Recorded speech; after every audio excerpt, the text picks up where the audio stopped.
अशी चिक मोत्याची माळ होती ग 30 तोळ्याची ग, चिक मोत्याची माळ होती ग 30 तोळ्याची ग. जसा गणपतीचा गोंडा चौरंगी लाल बावटा ग, गणपतीचा गोंडा चौरंगी लाल बावटा ग.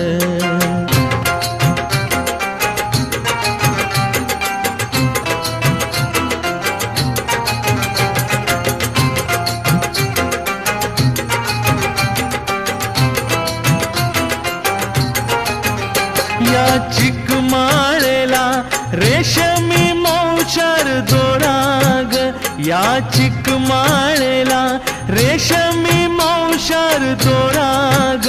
मऊ रेशमाच्या दोऱ्यात नवरंगी माळ ओविली ग.